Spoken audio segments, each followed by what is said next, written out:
30 ఏళ్లుగా మందకృష్ణ మాదిగ చేసిన పోరాటం ఫలితంగా తెలంగాణ ప్రభుత్వం ఆమోదం పొందడం ఎంతో సంతోషకరమని ఎంఆర్పీఎస్ కరీంనగర్ జిల్లా అధ్యక్షుడు బెజ్జంకి అనిల్ మాదిగ అన్నారు.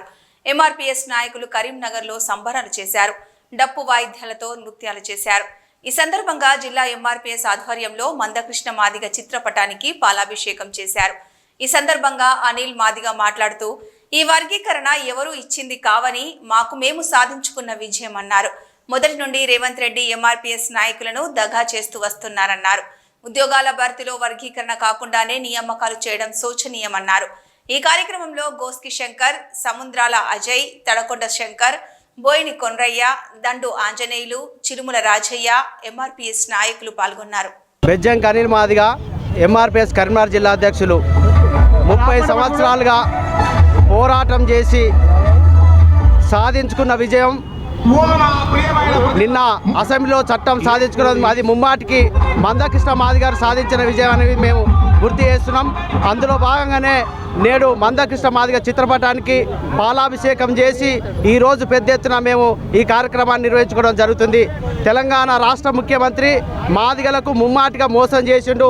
మాదిగలకు రావాల్సిన జనాభా నిష్పత్తి ప్రకారం మాదిగలకు వాటా రాలేదనే విషయాన్ని కూడా మేము గుర్తు చేస్తున్నాం. ఇది అసంతృప్తి విజయమే, కానీ 30 ఏళ్ళు పోరాటం చేసి మేము సాధించుకున్నాం. ఎవరి భిక్షతో మేము సాధించుకున్నది కాదు.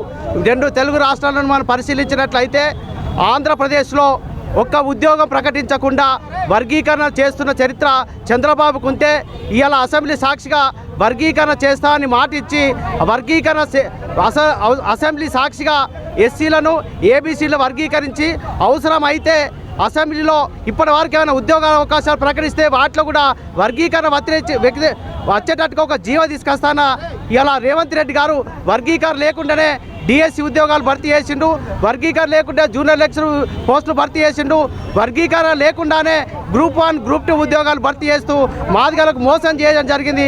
ఇలా వర్గీకరణ చట్టం అమలు పొందినప్పటికీ కూడా మేము కొబ్బరి చిప్ప తీసుకొని అందులో బూజునంతా కూడా మాలలకు ఇచ్చిన విషయాన్ని కూడా మేము గుర్తు చేస్తున్నాం. రేవంత్ రెడ్డి గారు ఖచ్చితంగా మాదిగలకు మోసం చేసిండ్రు.